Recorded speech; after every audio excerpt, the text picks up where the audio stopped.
Allah itu dekat kepada kalbu sedekat jari kita memegang satu benda, dekat sekali.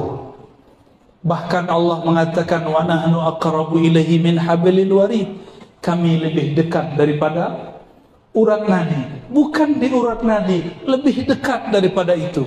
Maka orang-orang yang mengerti asrar rahasia Quran, hafizul Quran hakiki, tidak hanya hafal lafaznya, tapi dia membaca dengan kalbunya.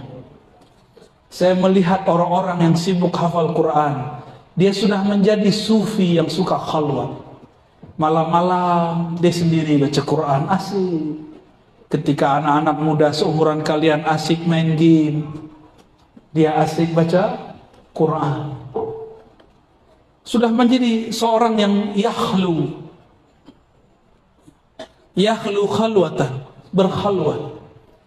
Dan Imam Al-Qushairi dalam Risalah Al-Qushairiyah mengatakan, setiap kekasih selalu ingin berdua-duaan dengan kekasihnya. Dan antum hanya lihat itu pada dua golongan, ahlul Quran wa ahlul zikr. Dua aja, ahlul Quran wa ahlul zikr, gak lebih. Sahabat saya berkisah, dulu kami berpesantren di negeri, di kampung yang dekat hutan. Saya tidak mampu hafal Quran jika ada keberisikan, kata beliau. Maka saya masuk ke hutan. Kata orang banyak ular, banyak binatang berbisa. Tapi ketika aku mulai Fatihah, a'udzubillahi minasyaitonirrajim, aku serahkan jiwaku, badanku, pikiranku, semuanya kepada Allah Subhanahu wa ta'ala. Maka di saat itu dia seakan-akan tidak dengar apa saja. Yang dia dengar cuma suara dia baca Al-Quran.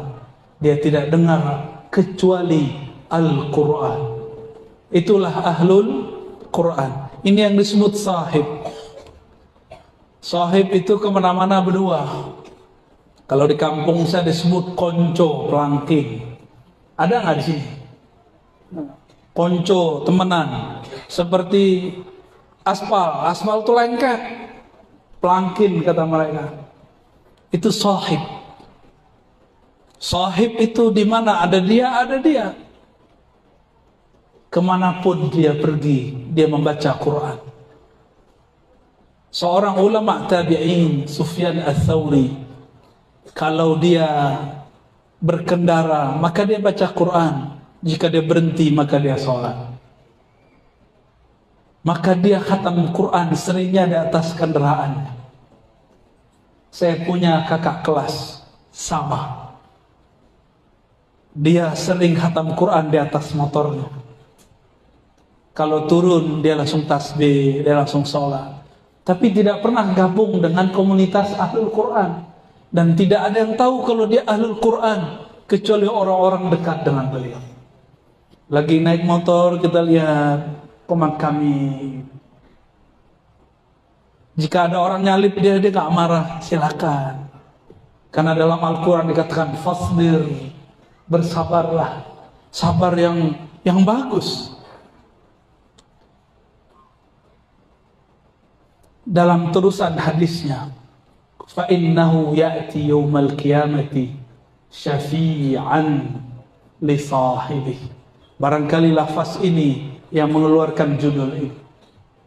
Karena sesungguhnya Quran yang engkau kumpulkan zahir batinmu ketika membacanya akan datang pada hari kiamat syafi'an, sebagai syafaat. Secara harfiah syafi'an, pemberi syafaat.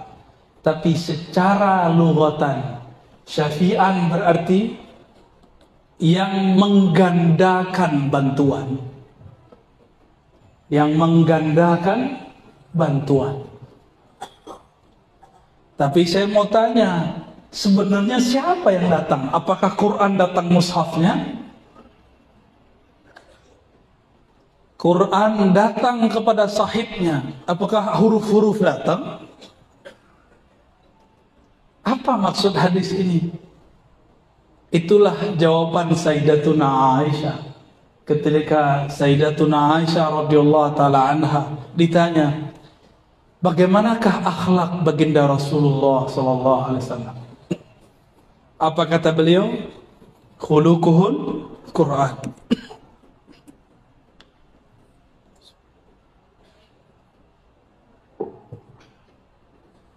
Mohon maaf, turun pesawat saya tiba-tiba batuk, gatal aja. Tapi insya Allah bukan corona ya.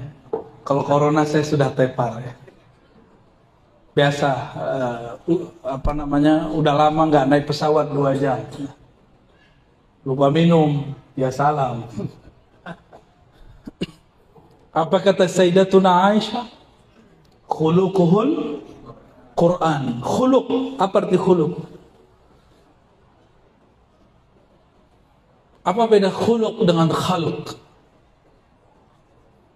Al-Imam As-Surawardi mengatakan dalam kitab Awarif, khuluq itu nilai pada khalq. Kalau khalq itu fisik, tidak bisa dirubah, kecuali di Korea Selatan operasi plastik. Nah, orang Medan ini banyak hidungnya mancungnya ke depan ya. Di tempat lain banyak mancungnya ke belakang. Mungkin dulu ada campuran kali di sini ya.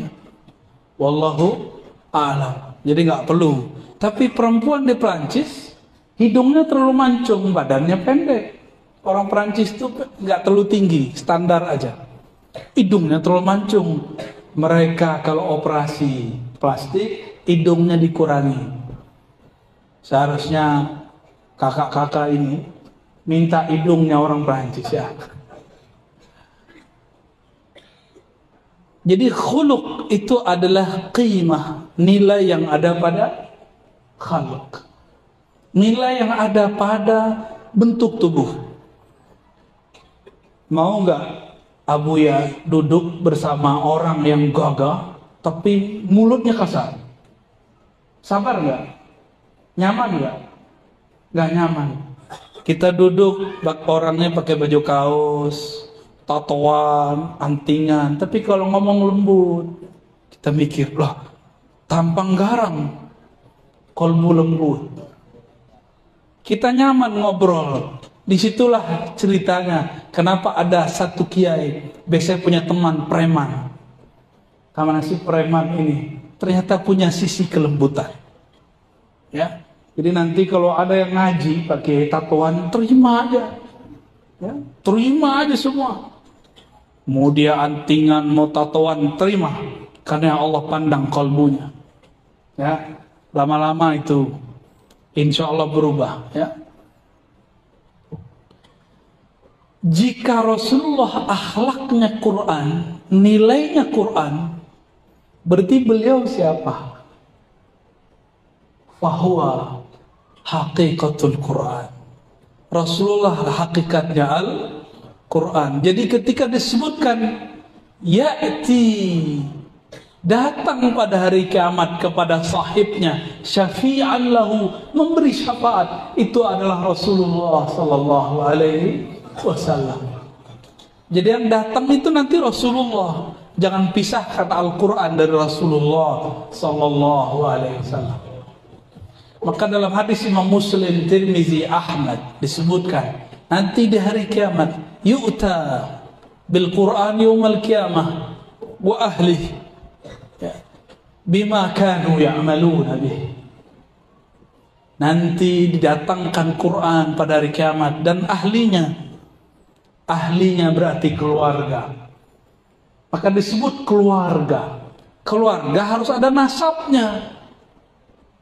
Maka nasabuna fil Quran isnaduna ila masyayikhina. Sanad Quran kita, itulah nasab kita. Maka tidak ada ulama berani buka tahfiz kecuali dia punya sanad Al-Quran. Ya, beliau-beliau ini punya sanad Al-Quran semua. Ambillah kepada mereka ya. Ya'ti. Baik.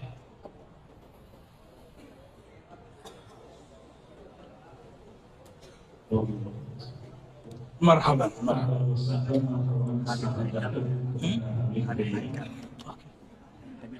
Kita sampai jam berapa? Oke. Marhaban, marhaban.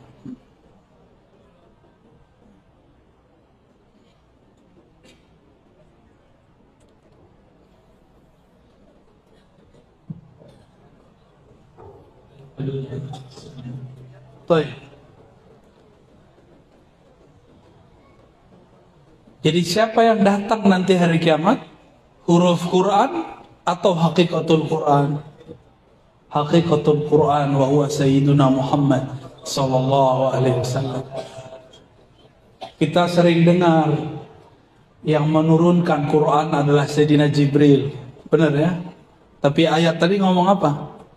Wa innaka latulaqqal Qur'ana min ladun hakimin alim. Engkau langsung, wahai Muhammad, ngambilnya dari Allah. Itulah rahasianya ketika beliau didekap oleh Sayyidina Jibril 3 kali supaya yang di dalam itu keluar. Karena setiap orang lahir di bumi dia mengalami amnesia rohani. Al-Quran itu sudah turun sebelum ini. Sebelum masa ini sudah ada Al-Quran. Karena Al-Quran hakikatnya kalam Allah. Yang diajak berkalam-kalam oleh Allahu Ahad hanyalah Sayyidina Ahmad. Itulah yang beliau katakan, kuntu dabiyan wa Adam munjadilun baina ma'in wa tin. Aku dulu sudah jadi nabi, Adam belum dicipta. Fahuwa awwalu nabiyyin fil alamin wa akhiruhum fil ba'si. Beliaulah nabi pertama di alam semesta. Tapi yang pertama diutus Nabi Adam. Yang terakhir diutus baru beliau sallallahu alaihi wasallam.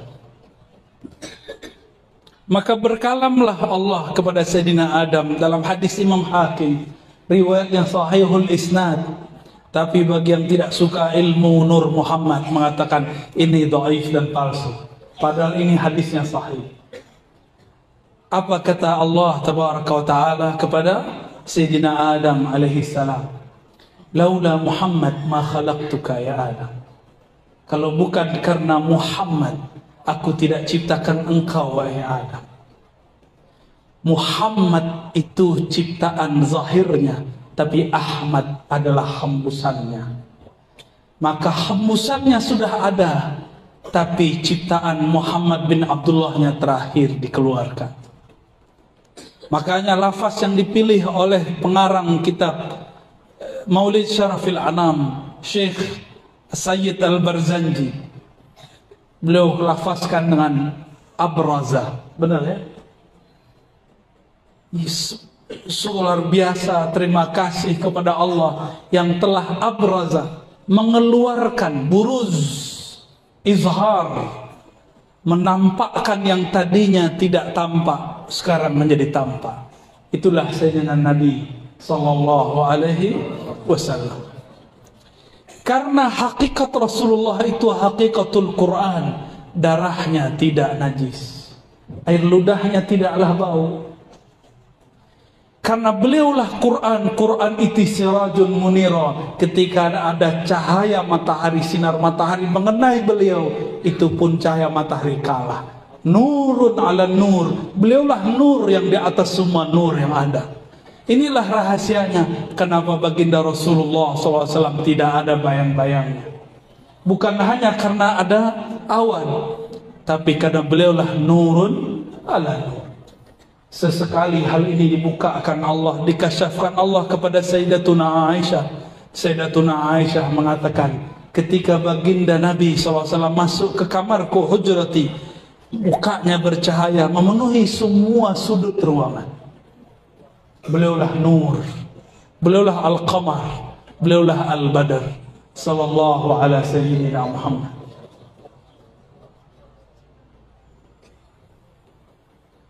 Karena beliau ini sudah ada sebelum alam ini dicipta. Beliaulah hembusan pertama. Maka Sayyidina Jibril cuma memeluknya 3 kali. Di saat itulah Jibril berhusnuzan. Apa kata Sayyidina Jibril? Iqra, baca. Karena Sayyidina Jibril berprasangka Sayyidina Nabi SAW tahu apa yang akan dibaca. Inilah salah satu asrar yang ditalakikan masyayikh kami. Ya. Maka ada riwayat ma'ana biqari atau ma'aqra. Semuanya menunjukkan lafaz-lafaz makna-makna seperti ini. Oleh karena itu, saya sudah menyebut di pertemuan sebelumnya, apakah Jibril yang jadi guru atau Nabi Muhammad yang jadi guru? Ahlul riwayah mengatakan Sayyidina Nabi yarwi an Sayyidina Jibril. Sayyidina Jibril kalau tahu itu beliau tidak ridha. Kenapa? Ketika Allah mengangkat Sayyidina Nabi SAW ila arsyihi al-azim, Sayyidina Jibril tidak ada hak untuk menampakinya. Fahuwa a'zamu min Sayyidina Jibril. Beliau lebih mulia daripada Sayyidina Jibril. Jadi beliau punya tugas cuma untuk mengingatkan Nabi Muhammad SAW. Tapi karena kita belajar syariat, belajar zahir, kita tulis juga anin Nabi an Sayyidina Zaid bin Thabit an Sayyidina Utsman an Sayyidina Nabi SAW an Sayyidina Jibril an Rabbil Izzah. Itu zahir yang tertulis. Tapi di akhir zaman ini Allah buka semua. Allah kembalikan sebenarnya bahwa sebelum Jibril ada, Nabi Muhammad SAW sudah ada. Maka terkenalah sebutan salawat Jibril. Itu Sayyidina Jibril ingin melihat Nabi. Ribuan tahun dia bersalawat di langit. Baru Allah izinkan bertemu cahaya Nur Muhammad sallallahu alaihi wasallam. Ayat yang sudah masyhur kita hafalkan. Adinda pasti hafal ya. Wa ma khalaqtul jinna wal insa illa liya'budun. Kata kawan untuk membatalkan maulid pakai ayat ini. Suka-suka dia. Aku tidak ciptakan jin dan manusia kecuali untuk menyembahku. Justru ini dalil maulid. Tidak aku ciptakan, coba diterjemahkan. Tidak aku ciptakan jin dan manusia kecuali untuk menyembahku. Siapakah yang paling sempurna menyembah Allah?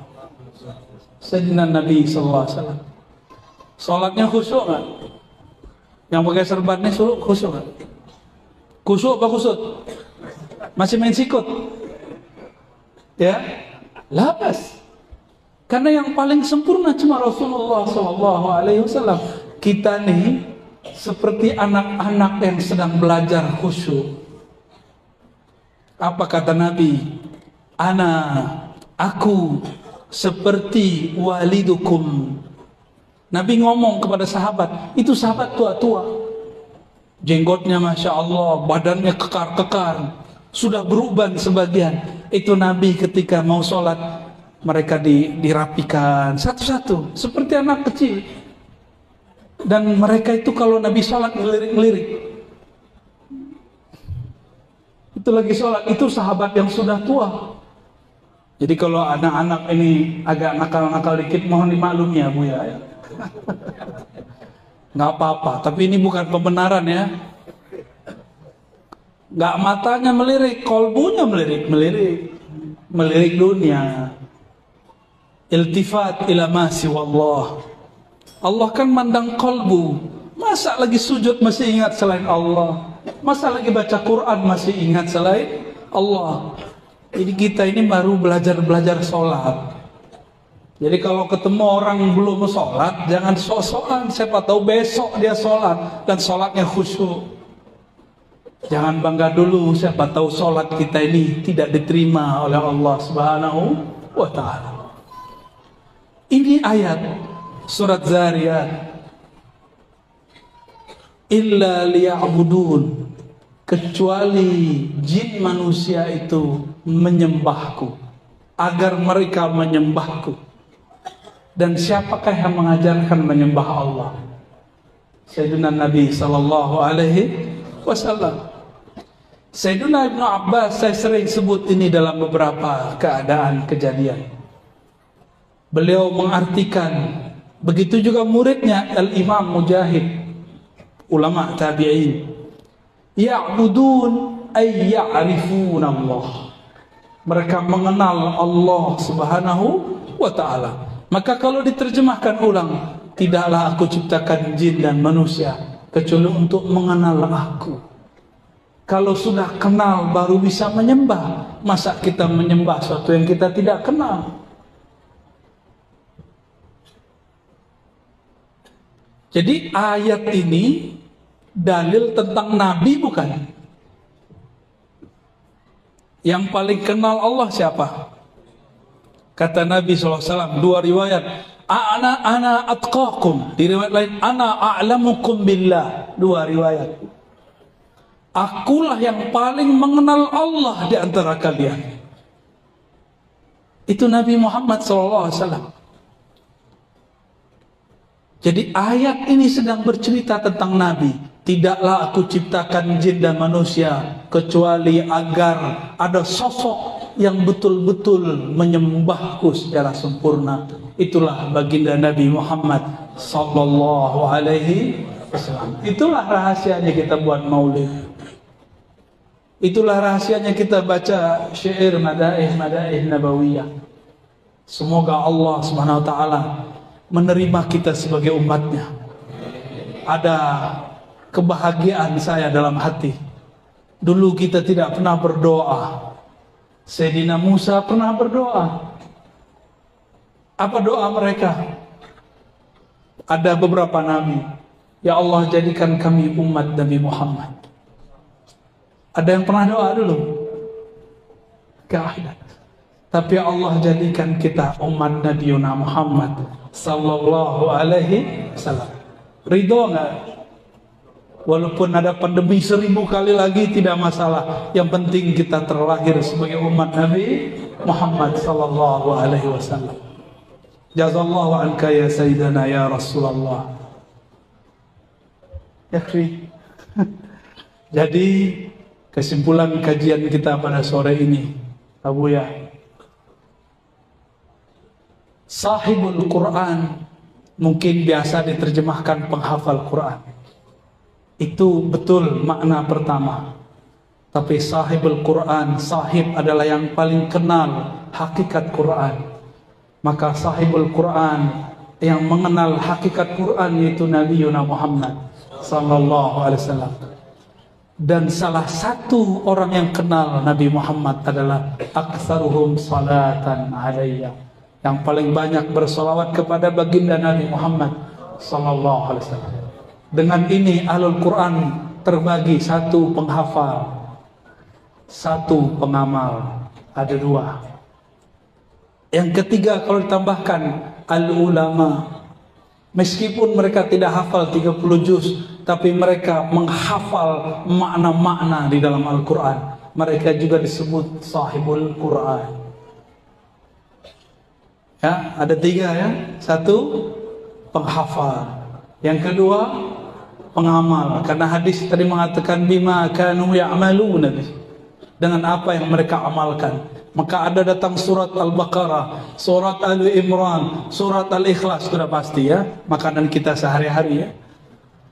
Tapi ada yang ketiga. Maka bagi saya pesantren-pesantren fikih itu juga pesantren Quran, karena mereka mewarisi fikhul Quran. Pesantren akidah, pesantren tasawuf, tarekat, itu adalah pesantren Al-Quran, tapi sisi lainnya Quran, yaitu nurnya, sir zikirnya. Semoga kita dimasukkan oleh Allah kepada ahlul Quran. Amin ya rabbal alamin.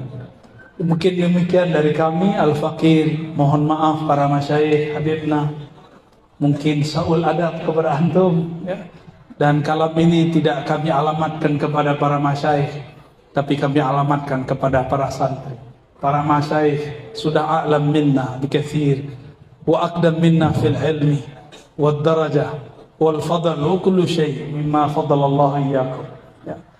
Nasallallahu al-'afwa wal 'afiyah lana wa liwalidina wa limashayikhina wa lil hadirin wal hadirat. Amin ya rabbal alamin. Wassallallahu ala sayyidil wujud walhamdulillahi rabbil alamin. Assalamualaikum warahmatullahi wabarakatuh. Buka dengan baca surah Al-Fatihah. Semoga Allah membuka mata pikiran kita dan memberkahi pengarang kitab Syekh Abdul Qadir Isa Asy-Syadzili Al-Qadiri. Al-Fatihah. Alhamdulillah.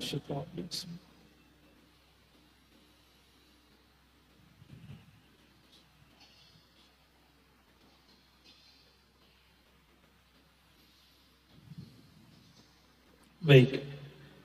Bab yang paling penting di sini adalah al-bahth anil waris al-Muhammadi.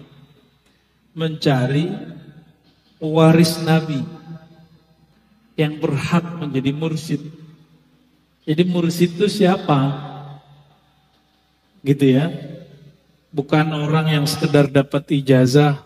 Itu belum tentu. Mungkin dia dapat ijazah kemursyidan. Tapi kualitasnya bisa jadi belum. Ya. Kita ringkas saja. Jika seorang dokter harus sekolah dulu, harus ada praktek dulu koas. Lalu ada jam terbangnya.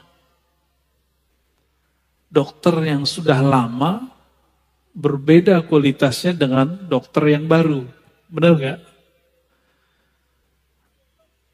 Tukang urut juga begitu. Sekali pegang, udah tahu dia ini penyasalahnya ini. Jika ilmu yang zahir, mesti ada proses. Ada pengangkatan, ada izin supaya tidak malpraktek. Maka seorang mursyid, seorang murabbi, seorang guide rohani, dia mesti punya 4 kriteria minimal. Apa yang pertama? Ayyakuna aliman bil faraidil ainiyah. Di kitab saya halaman 69. Dia mengerti apa yang fardu ain. Gak mesti dia seorang mufti, seorang ulama besar. Yang penting dia mengerti persoalan apa yang wajib, apa yang sunat. Itu cukup. Jadi tidak menjadi syarat seorang mursyid itu dia orang yang jago baca kitab. Tapi yang penting dia mengerti persoalan apa? Persoalan yang wajib. Ya. Yang kedua, ini yang paling mahal. Ayyakuna arifan billah.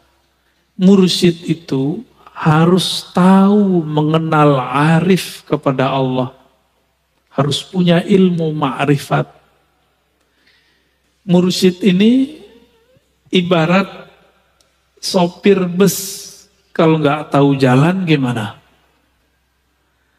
Sopir bus kalau masih pakai GPS itu bakal sesat.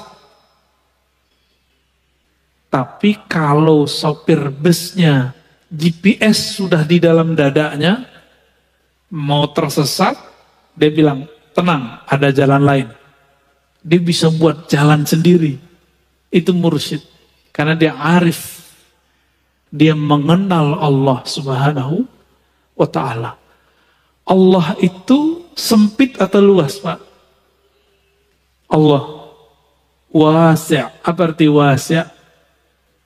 Maha luas. Maka jalan menuju Allah itu banyak. Oleh karena itu, orang-orang yang mengerdilkan torikot orang lain, lalu membesar-besarkan torikotnya, dia sama dengan orang-orang Badui yang dulu berdoa, ya Allah rahmati aku dan Muhammad saja, selain itu nggak usah dirahmati. Apa kata Nabi? Dayakta rahmat Allah. Kamu telah mengerdilkan rahmat Allah. Jadi hati-hati yang punya mazhab, punya manhaj, punya torikot. Silakan percaya dengan guru, yakin dengan ilmu guru, tapi jangan merendahkan torikot yang lain. Terkualat antum. Ya. Terjadi makomnya makom badui. Ya. Beda dengan makom-makom yang lain. Dulu Umar begitu. Awal-awal, tapi setelah mengerti beliau nggak begitu lagi. lagi di luar, mendengar ada orang baca Quran, beda yang dia dengar dari Nabi, itu orang dia seret. Kamu harus bertanggung jawab depan Nabi. Kan gitu bahasa-bahasa orang yang baru mengerti. Lalu Nabi kemudian bertanya, apa yang engkau baca? Dibacalah oleh orang yang disalahkan oleh Umar. Apa kata Nabi? Hakada uzil. Begitulah ayat Quran diturunkan. Umar, kamu baca. Dibaca oleh Sayyidina Umar berbeda sedikit dengan yang dibaca orang itu. Apa kata Nabi?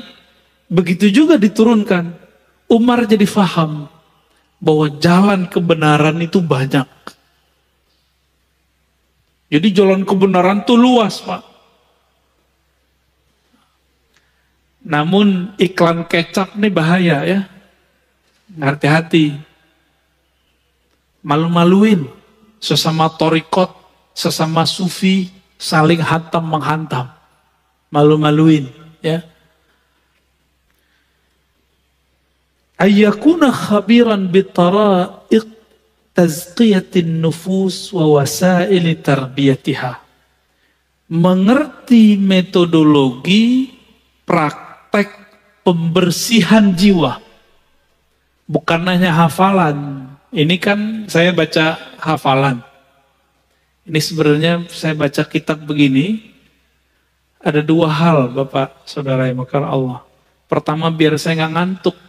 Karena biasanya subuh-subuh begini, malam tadi saya belum tidur biasanya. Yang kedua, karena mobilitas kita banyak, kapan saya baca kitabnya lagi? Kalau bukan sembari ngajar. Kira-kira begitu. Jadi seorang mursyid harus mengerti metode-metode apa? Tazkiyatun nafs. Penyucian jiwa. Dan gak boleh kaku. Kalimatnya tara'iq. Jalan-jalan, metode-metode. Bukan satu. Wasail, bukan wasilah. Cara-cara, media-media. Jadi seorang mursyid itu yang ideal gak boleh kaku. Dia harus berkembang. Seperti itu yang diajarin guru saya, selesai. Kalau gak suka keluar. Gak begitu Pak. Tinggalin aja guru begitu. Ya. Guru kayak gitu tuh tinggalin aja. Antum gak berkembang sama dia. Gak akan berkembang, malah tambah keras. Kita itu belajar tasawuf untuk melembutkan kolbu, bukan untuk tambah fanatis. Ya. Dan yang keempat, ini sangat penting juga, ayyakuna ma'zunan bil irsyad min syaikhi. Ada SIM, surat izin menjadi mursyid. Itu yang kita sebut ijazah tertulis atau lisan yang ada saksinya. Jadi guru-guru yang ngajarin zikir itu wajib punya ijazah. Kalau enggak, berhenti. Kenapa? Itu jaminan. Contoh sederhana. Saya kalau ngajar di kampus syaratnya apa? Harus doktor. Diserahin enggak? Fotokopinya ke kampus. Diserahin Pak sebagai bukti. Siapa yang mengizinkan? Rektornya. Siapa yang mengangkat saya jadi rektor? Jadi doktor?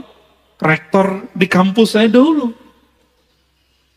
Jika ilmu akal mesti diangkat, mesti ada ujiannya, mesti ada latihannya. Masa ilmu yang sangat berbahaya kalau tidak ada guru ini, terus tiba-tiba orang ngaku jadi mursyid tanpa ada guru yang mengangkat. Ya. Nah itu mustahil. Itu mustahil ya. Nah ini penting. Jadi ada 4. Apa yang pertama? Si mursyid mengerti ilmu fikih walaupun tidak sampai level ulama mufti. Yang kedua, dia punya ilmu ma'rifatullah. Inilah yang manis dari kolbunya. Jadi manis madu yang ada di dalam diri seorang mursyid itu adalah ma'rifatnya kepada Allah. Apa kata Imam Yahya bin Mu'adz Ar-Razi? Seorang wali itu menyimpan manis di kolbunya, yashummuha ahluha, yang pasti tercium oleh ahlinya, walaupun dia nggak pakai baju wali, nggak pakai baju ustadz, nggak pakai baju kiai, kecium Pak nanti. Lama kelamaan kecium. Yang paling susah mencerna dan mencium bau kewalian itu keluarga dekatnya. Kenapa? Dia biasa melihat sisi kemanusiaan, sisi manusiawi daripada si waliullah ini. Maka dia berpikir, masa suami saya wali? Masa bapak saya wali? Masa saudara saya wali? Begitu. Jarang. Itulah rahasianya kenapa Abu Jahal, Abu Lahab tidak beriman kepada Nabi Muhammad sallallahu alaihi wasallam. Ya. Jadi jangan baper, Pak. Nabi Lut istrinya khianat gak? Nabi Nuh juga begitu. Anak Nabi Nuh juga sama. Ya.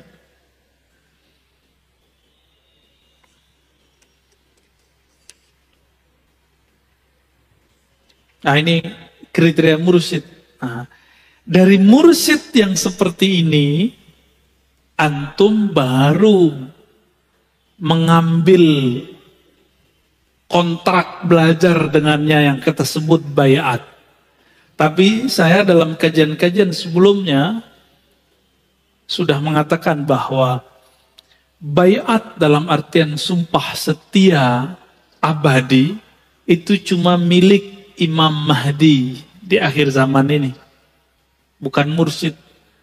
Maka bayat-bayat yang ada sekarang itu hanya bayat tabarrukan, mengambil berkah, atau bayat pengantar supaya kita nanti bertemu dengan yang paling pantas membayat. Itu sebabnya diribat kita Nauraniyah, kita nggak membayat orang, Pak. Kita cuma mentalkin zikir. Maka di sini ada akhzul ahdi, ngambil bayat. Yang kedua talqin. Di sini ya.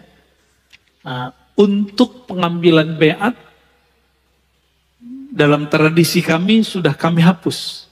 Karena orang seperti saya tidak pantas mengambil bayat. Yang pantas mengambil bayat adalah Al-Ghaus Al-A'zam, Al-Wali, Al-Waris Al-Muhammadi, Al-Muntazar, wa huwa Al-Imam Al-Mahdi. Ya, di akhir zaman ini yang paling pantas siapa? Imam Mahdi. Maka kita harus mempersiapkan diri itu. Jadi saya menghimbau diri saya sendiri dan pencinta tasawuf, pencinta akidah Ahlussunnah, pencinta mazhab fikih, torikot sufi. Jangan fanatis dengan yang kita punya. Kenapa? Karena setiap masa ada puncak kewalian dan tidak mungkin bumi ini, dunia ini kosong dari khutmul walayah, khutmul awliya yang disebut al-ghaus. Setiap masa itu berganti. Dan di akhir zaman ini, karena bumi kita sudah tua, di akhir zaman ini miliknya Al-Imam Al-Mahdi. Maka semua torikot nanti gabung kepadanya.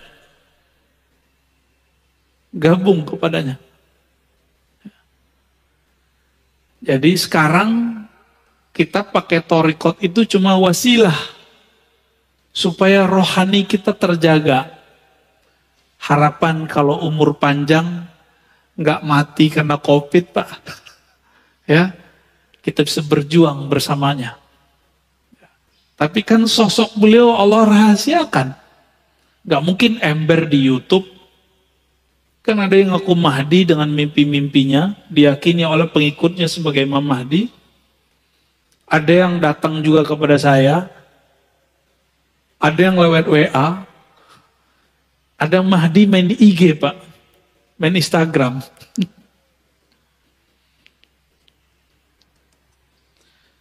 Apa dalil mengambil baiat itu ada?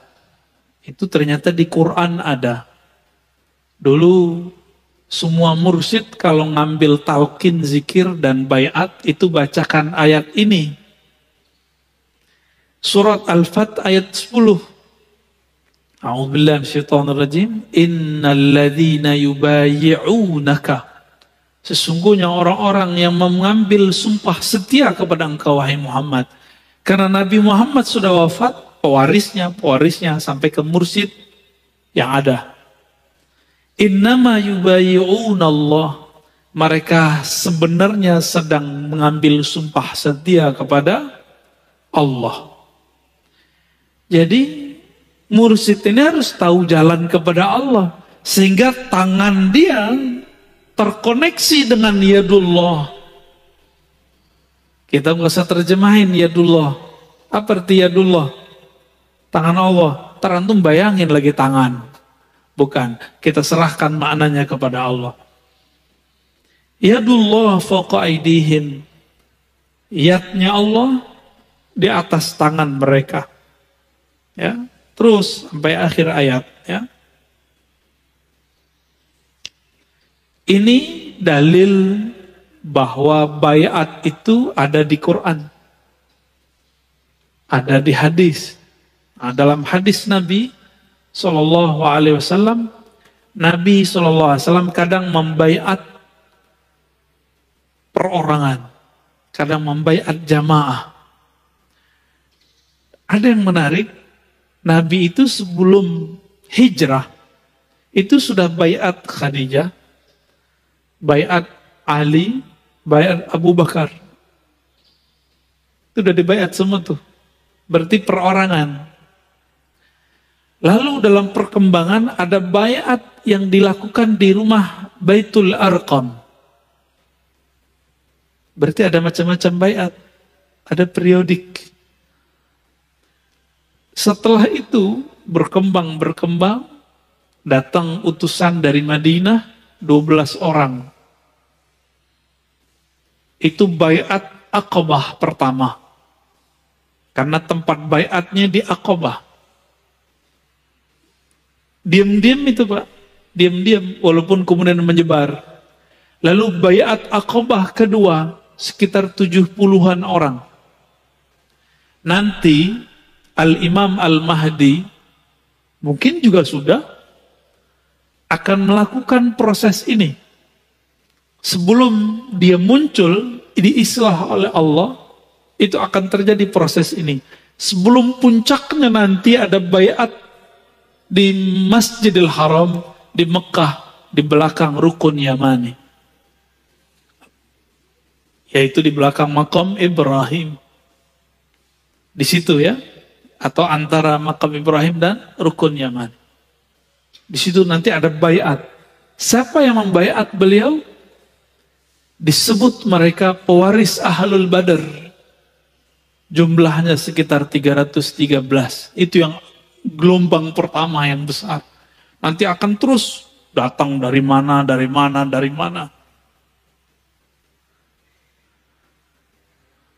Begitu Pak. Jadi jangan terburu-buru dulu ya. Orang-orang kan gak sabaran. Udah gak sabaran. Ada berita dikit, oh kayaknya nih Panji Hitam nih. Belum, ntar dulu.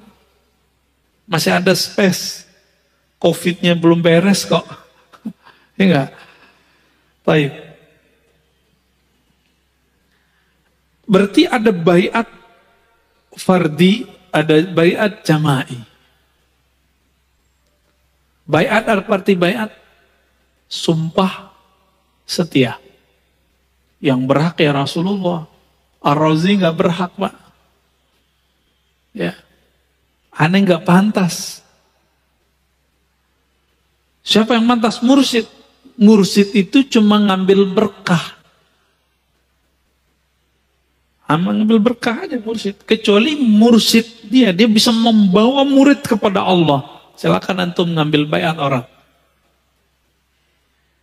Ini mursyid aja masih was-was.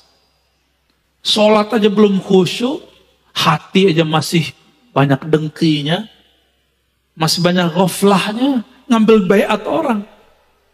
Terus mau dibawa kemana tuh murid?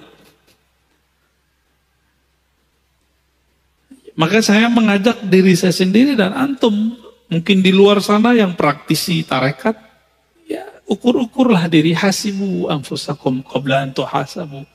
Ukur dulu dirimu, pantas gak? Ya. Gak pantas Pak kita. Saya menganggap diri saya gak pantas. Kalau antum merasa pantas, silakan. Ya. Oh saya sudah punya ijazah 10, enggak. Ya.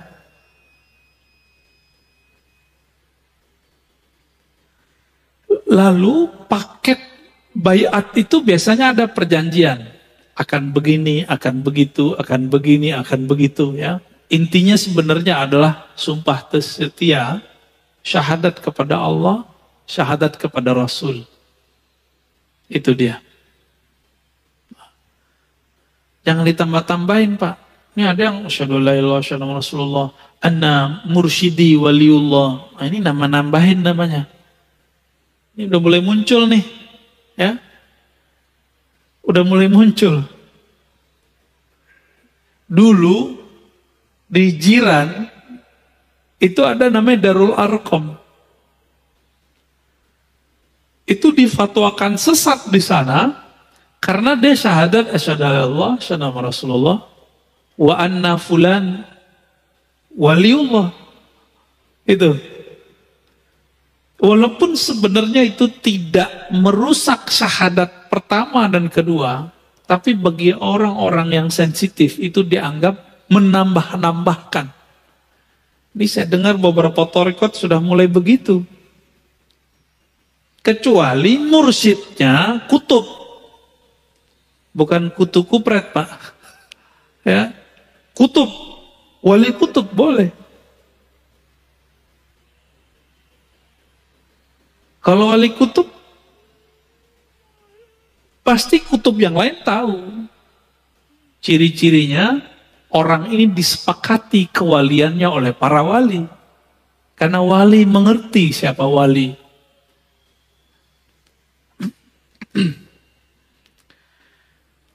Apalagi paket dari baiat. Nah, ada setelah itu, namanya talqin. Apa arti talqin? Bimbingan zikir. Kalau seorang bayi belum bisa makan, disuapin nggak sama bapak ibunya? Disuapin. Seorang murid yang masih baby, yang baru, belum bisa mandiri, disuapin sama gurunya. Itulah sebabnya mursyid itu abul muridin, bapaknya murid. Maka mursyid itu boleh dipanggil ayahanda, boleh dipanggil abi, abati, walidi. Seperti di Jawa itu romo kiai, ya gitu ya. Kalau di Sumatera itu biasanya manggilnya ayah, abah. Di Sunda manggil abah ya, abah anom, itu kan ada kan, abah sepuh. Itu panggilan akrab sebenarnya. Kalau dalam bahasa Inggris ya, father. Ya, itu kan artinya sama.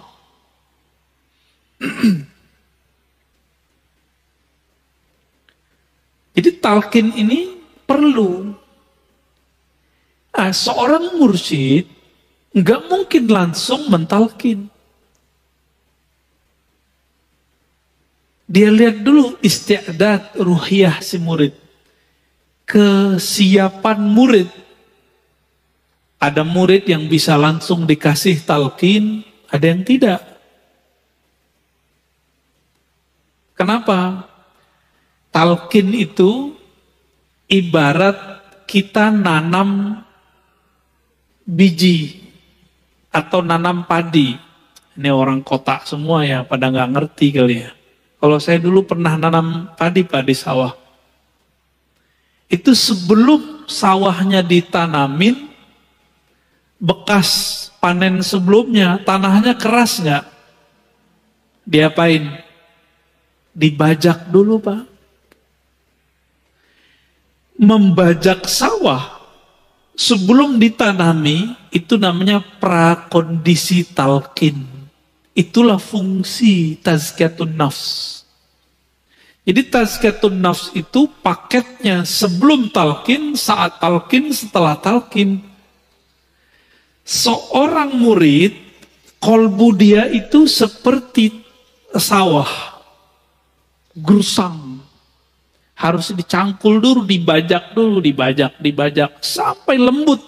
Kalau sudah lembut, diairin.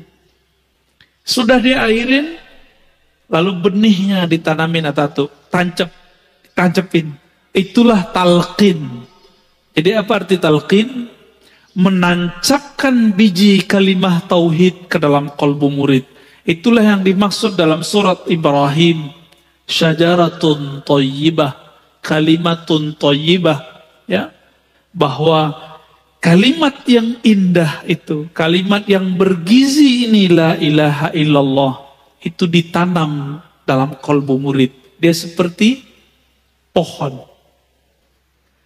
Makanya orang-orang ahli kasyaf, itu kalau antum baca la ilaha illallahnya ikhlas, itu ada pohon tumbuh, terlihat sama dia. Jika di dalamnya ikhlas, itu pohon langsung berbuah. Bukan di sini berbuahnya, di surga. Beberapa ahli kasyaf dulu melihat, tapi mereka bingung, dikira hadis, padahal bukan hadis. Dari kalimah itu muncullah Allah ciptakan malaikat bersayap. Terbang dia.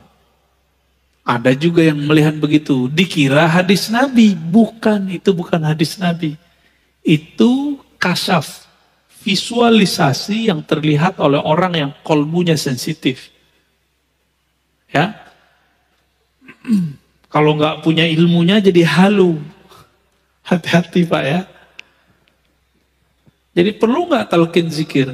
Kalau bagi saya talqin zikir wajib. Karena Nabi mentalkin para sahabat. Coba kita lihat riwayatnya. Pertama riwayat Imam Ahmad, Tabarani, dan Bazzar. 3 riwayat. Ini disahihkan oleh Imam Al-Haythami. Dari Shaddad ya, bin Aus dan Ubadah bin Samit. Apa kata beliau? Kunna inda Rasulillah SAW. Dulu kami pernah bermajlis bersama Nabi SAW. Lalu Nabi bertanya, hal fikum gharib, ada orang asing nggak? Ya ini ahlul kitab, kata rawi ahli kitab. Tapi kalau saya menjelaskan nggak mesti ahlul kitab, tapi orang-orang awam atau orang-orang musyrikin. Lalu kami menjawab, la ya Rasulullah, tidak wahai Rasulullah sallallahu alaihi wasallam. Lalu apa kata beliau? Kata Aus, kami diperintahkan menutup pintu. Kalau sekarang matiin lampu, gitu ya. Biasanya kalau orang mau talqin tuh, itu dibuat kondisi sesenyap mungkin, senyaman mungkin. Jangan sampai lagi zikir nanti ada yang ngetuk-ngetuk, buka pintu gitu. Maka dikunci pintu, bighalqil bab. Nabi memerintahkan untuk agar pintu dikunci. Faqal, lalu Nabi mengatakan, irfa'u aydiyakum, angkat tangan kalian. Diangkat Pak, itu modelnya. Lalu Nabi mengatakan, qulu la ilaha illallah, bacalah la ilaha illallah. Nah, itu ada tekniknya. Tekniknya disembunyikan oleh periwayat hadis, periwayat ilmu zikir, yang nanti antum cuma dapatkan sama mursyid tariqat. Itu tekniknya gimana? supaya kalimah ini bisa menggoncang isi kolbu. Iza dzukirallah wajilat qulubuhum, disebut nama Allah, kolbu bergetar. Nah, itu ada tekniknya, Pak. Farafa'na aydiyana, lalu kami mengangkat tangan kami dan baca la ilaha illallah. Selesai, apa kata Nabi? Alhamdulillah, segala puji milik Allah. Allahumma innaka ba'astani bihadhil kalimah wa amartani biha wa wa'adtani 'alaiha al-jannah wa innaka la tukhliful mi'ad. Ya Rabb, Engkau telah mengutusku dengan kalimat la ilaha illallah dan memerintahkanku untuk menyebarkan kepada umatku, dan Engkau menjanjikan siapa yang membacanya pasti masuk surga. Sesungguhnya Engkau tidak tukhliful mi'ad, melanggar janjimu. Maka semua yang hadir itu dijamin masuk surga sudah. Orang yang hadir saat itu dijamin masuk surga. Ini salah satu metode. Metode apa namanya? Metode talqin. Ada metode yang kedua. Kalau ini jamaah. Sekarang khusus Sayyidina Ali. Hadis ini riwayat Imam Tabarani dan Bazzar. Dua imam dan kualitasnya hasan. Suatu kali Sayyidina Ali karramallahu wajhah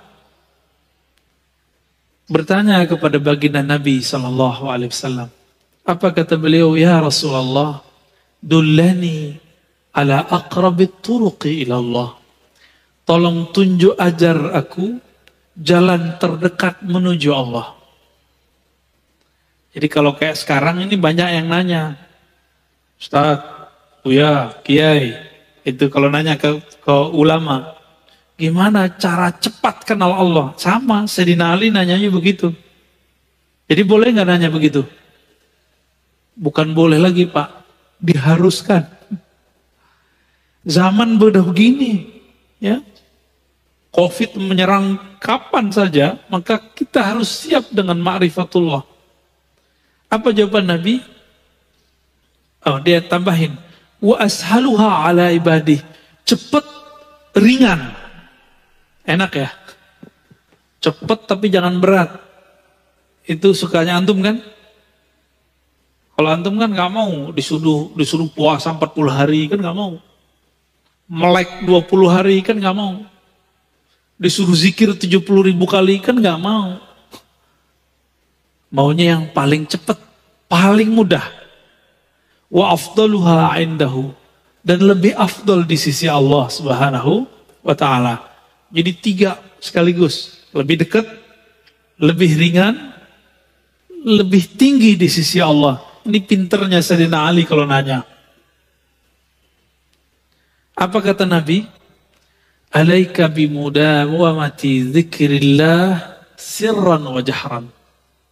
Wahai Ali, hendaklah engkau melanggengkan zikir baik sir tersembunyi ataupun jahar.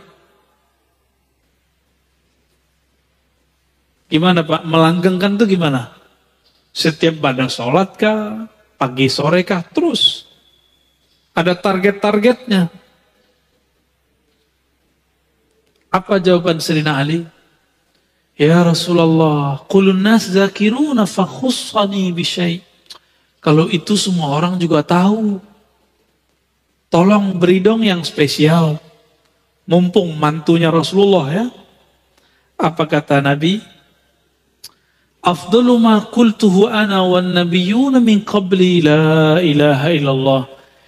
Yang paling afdal, yang paling cepat, yang paling ringan, paling tinggi di sisi Allah, yang dulu dibaca oleh para nabi dan sekarang aku juga mengulang kembali. Apa itu? La ilaha illallah. Seandainya kalimah ini ditimbang, maka semua langit bumi dunia itu kalah. Maka kalau ada, mohon maaf, antum ini ahli dakwah, kenapa dakwahnya tidak mengena di kolbu jamaah? Mungkin kurang kuat kalimatullah, kurang banyak tabungan la ilaha illallahnya. Sehingga kalamnya nggak berat. Kalamnya cuma masuk telinga, keluar telinga. Tapi kalau sudah di dalamnya ada dapur kalimah la ilaha illallah, kalamnya hangat, kalamnya berat. Karena tumbuh dari kolbu, masuknya ke dalam kolbu. Wala taqumul qiyamah ala wajhil ardi man yaqulu la ilaha illallah. Kiamat tidak terjadi jika masih ada di bumi yang baca la ilaha illallah. Di hadis Imam Muslim, Allah, Allah, begitu kalimatnya. Coba, para ulama kita itu mengatakan, Imam Ibn Arabi, Imam Ghazali, manusia itu adalah alam kecil. Sedangkan alam itu manusia besar. Manusia itu punya organ terpenting namanya jantung. Kalau jantungnya sehat, semuanya sehat. Jantungnya berdenyut. Dek, dek, dek, dek. Kalau jantungnya udah gak berdenyut, mati. Oke. Denyut alam semesta yang membuat alam ini bisa bergerak, bisa bernafas, bisa bertahan belum kiamat sampai zaman ini hari, adalah jantung-jantungnya alam. Siapakah jantungnya alam? Qalbul alamin awliyaullah. Kolbunya alam semesta adalah kekasih-kekasih Allah. Yang kolbunya bergetar terus menyebut Allah, Allah, Allah. Ruhnya selalu mengatakan Antallah, Antallah. Lisannya selalu sibuk mengatakan La ilaha illallah. Jadi mereka ini Pak, itu yang disebut dalam surat Syura ayat 12. Lahu maqalidus samawati wal ard. Milik Allah lah ikatan langit dan bumi. Apa ikatannya? La ilaha illallah. Subhanallah. Alhamdulillah. La haula wa la quwwata illa billah. Allahu Akbar. Ini 5. Itulah yang dipakai, yang dibaca oleh malaikat pemikul aras. Jadi malaikat memikul aras itu kan ada 8. Benar. Disebutkan dalam surat Az-Zumar ya. 8. 4 di kanan, 4 di kiri.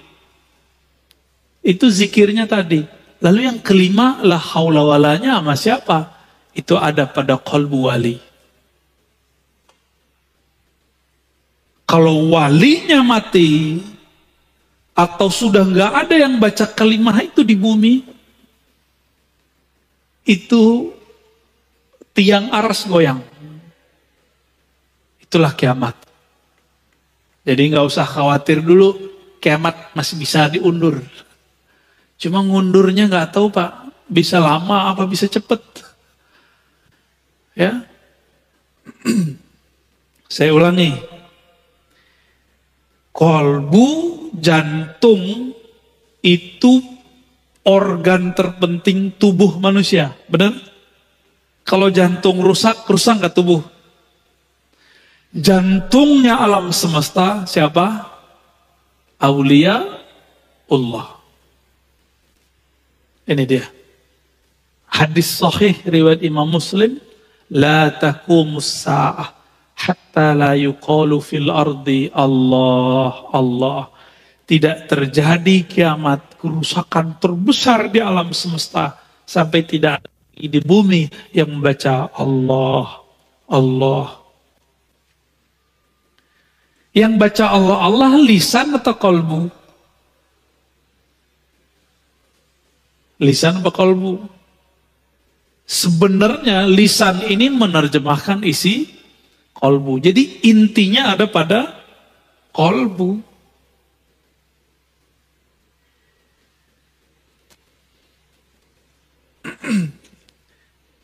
Lalu Sayyidina Ali nyundul lagi, nanya, wahai Rasulullah, itu kalimah saya tahu, Tapi tekniknya gimana?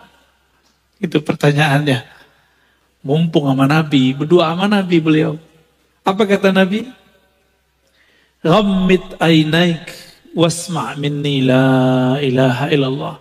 Pejamkan matamu lalu baca la ilaha.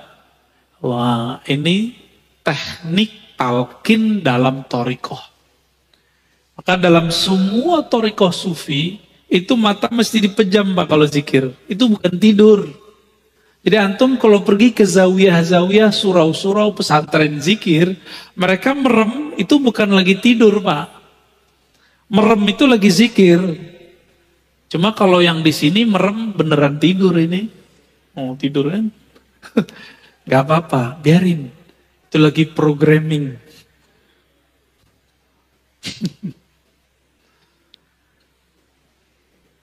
Summa fa'ala dzalika birafis saut ya. Dibaca 3 kali, Nabi bimbing, diulang.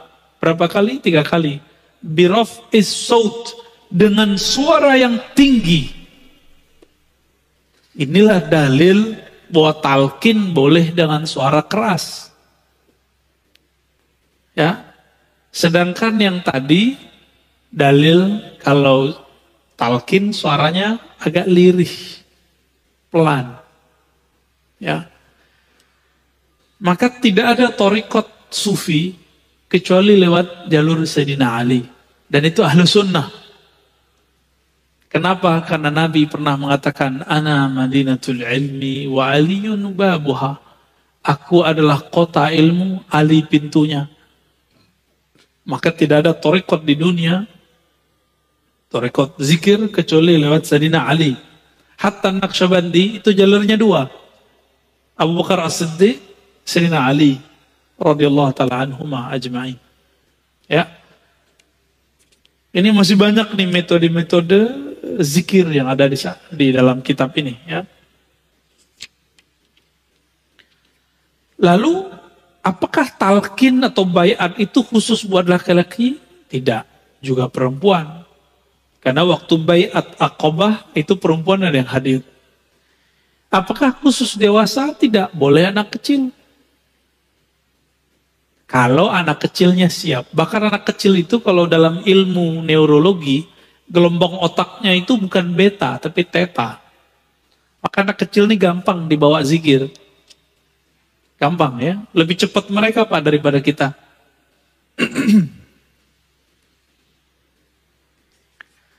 Oke, kira-kira itu kajian yang paling penting pada pagi ini. Pertama tentang syarat atau kriteria mursyid yang dicari ada 4.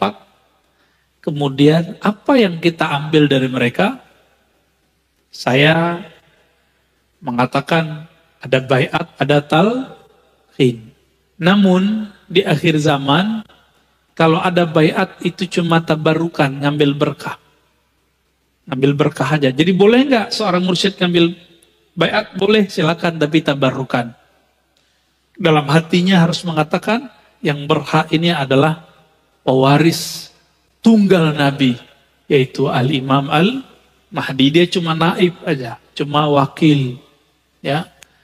Lalu kemudian yang ketiga, ada macam-macam metode talqin, ada berjamaah, ada pribadi. Nah, inilah yang kemudian tidak diwarisi oleh ahli fikih, tidak diwarisi oleh ahli akidah, tidak diwarisi oleh politisi. Ustadz politisi nggak bakal kenal ini kalau dia nggak pernah berthariqah. Yang tahu ini siapa? Ahli thariqat. Maka nggak mesti ustadznya nggak tamat Timur Tengah, nggak mesti kalau dia ke Timur Tengah nggak pernah ngambil talqin sama. Karena talqin itu dulu diambil oleh ulama kita di Mekah, di Madinah, di Hadramaut, Mesir, dibawa nyebar sudah ke negeri kita. Ya alhamdulillah, maka tidak ada negeri wilayah di Nusantara kecuali wali-wali Allah dulu pernah menyebarkan talqin zikir la ilaha illallah. Jadi kenapa Bapak Saudara sahabat Allah, zikir-zikir kita kurang menyentuh kalbu? Karena belum pernah disuapi oleh ahlinya. Maka saya berharap carilah ahlinya, berguru kepadanya, ikuti metodenya. Jangan langsung suka-suka antum, Pak Kiai, talkin langsung dong. Gak bisa begitu. Dia punya metodologis, ikutin aja. Itu namanya adab berguru. Pak Kiai, saya kan sudah lama, langsung aja. Kalau kiainya tersinggungan, gawat Pak. Kamu cari aja guru yang bisa kamu buat suka-suka. Bisa digituin ntar sama kiainya. Ya. Jadi kita kalau berguru, ada nanti adab-adabnya. Insya Allah nanti di pertemuan ke depan, ada namanya adab terhadap guru dan sahabat. Insya Allah.